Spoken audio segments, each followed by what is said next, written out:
In this video, I will share with you what is in my view great and pretty bad about Canon R6. Actually, I just sold my R6 last week and recording this video on my GH5S, which was launched 3 years ago. So let's roll the intro.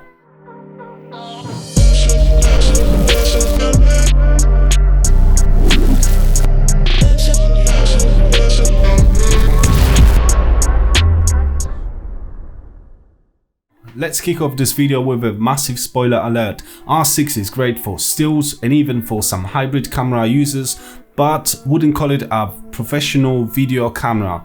It even has some disadvantages for filmmakers, but we will get back to that in a minute. Let's stay positive for now and talk about those great bits of this camera. First and foremost, R6 shoots great photos. Literally all images straight out of the camera looks phenomenal. And what is great, you got massive choice of top lenses on the market. So basically you will kill the game. Don't be discouraged about those 20 megapixel sensor. As for most users, 20 megapixels is just enough unless you do some large printouts for your clients. Another good thing about this camera is the fact that new RF lenses are launched every month. So after some time they will be cheaper and cheaper, therefore more affordable. By the way, if you still want to use your EF mount lenses, check out my latest video about awesome Canon adapter alternative, link in the description below. Next, ergonomics of this camera. Grip menu system is fantastic. You can set up your My Menu and a quick access to most used options of this camera. However, there are some downsides when you setting up video settings, but let's continue the good points of this camera for now. I have already mentioned quality of photos, but we all know great video specs of this camera too. The most appealing feature for video makers that push them to buy R6 is the ability to shoot up to 60 frames per second, no cropped 10-bit 422 videos, and this is all internally. Furthermore, you cannot miss another cell maker of this camera, the autofocus. I tell you what guys, the autofocus of R6 is unbelievable.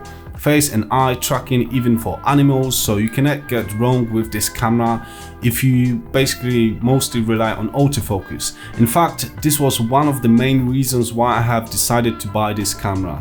My last positive highlight of R6 is the fact that we literally have dual slot for memory cards. Even more, you can still use your SD cards instead of expensive CF cards only, but there is some issue that might put you back as a video maker from this camera in terms of availability of dual SD card slots. So basically, let's kick off those bad points of this camera.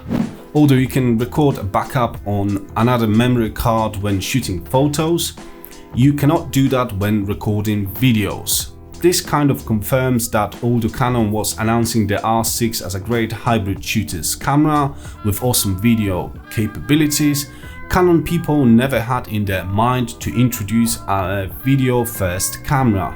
To be honest, I don't really get that. There are so many mirrorless cameras on the market that can record on both SD cards at a time when shooting videos, like my GH5S.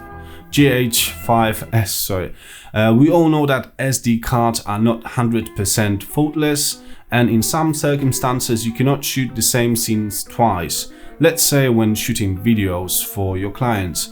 Some companies have introduced SD card backup recording a few years ago for filmmakers, so why Canon couldn't do that in 2020?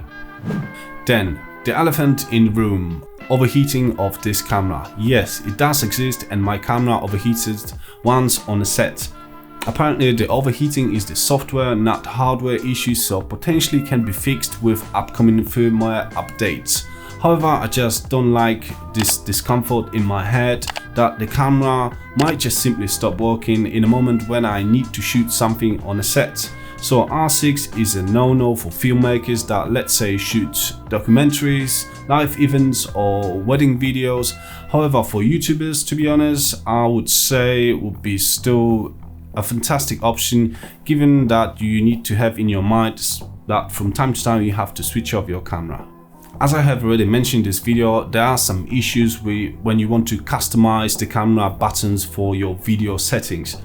For God knows what reason, Canon decided that you can set up your C dials for favorite photo settings, but not for video settings. Again, Canon just shout to us, this is not a video maker camera.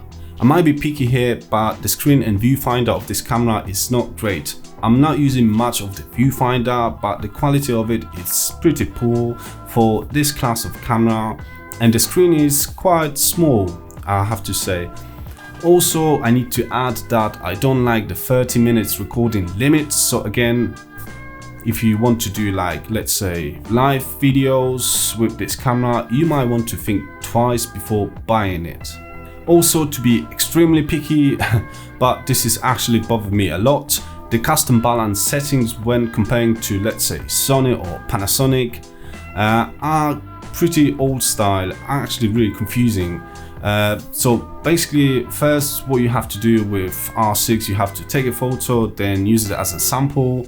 I have never remember how to do it properly, so sorry Canon, very bad custom white balance setup.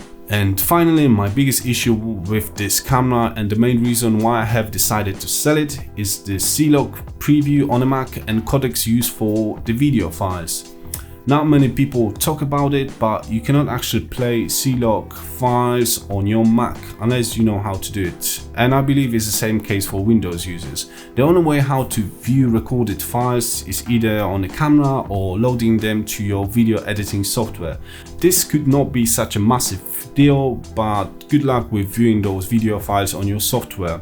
I have pretty good specs of my Mac, and those videos would not play in most circumstances. There is a way around which I really hate because it's pretty time consuming. To edit your footage, you have to create proxies, and this takes time. So instead of a quick preview of your footage to speed up your editing process as a Canon R6 user and R5 anyways, you have to add additional hefty process that takes time. This is not a great scenario for vloggers, busy shooters, and in fact for anyone who appreciates own time. There's a way how to fix bad files and even overheating issues. I'm talking about an external recorder like the Atomos Ninja V. It would allow you to have ProRes files with no record time limit, but you need to spend extra cash and carry more gear. Sometimes we just want to have a quick setup and do our job as a filmmaker. Unfortunately, Canon R6 does not want to cooperate with us. By the way, check out my recent Atomos Ninja V review on my channel, link in the description below. So, to summarize it, Canon R6 is a fantastic stills and a hybrid camera, but just simply don't buy it if you mainly shoot videos. Also, if you need more flexibility with video recording and shoot long days, this camera is not for you. Hit the like button if you enjoyed this video and subscribe to my channel to show up support. Cheers.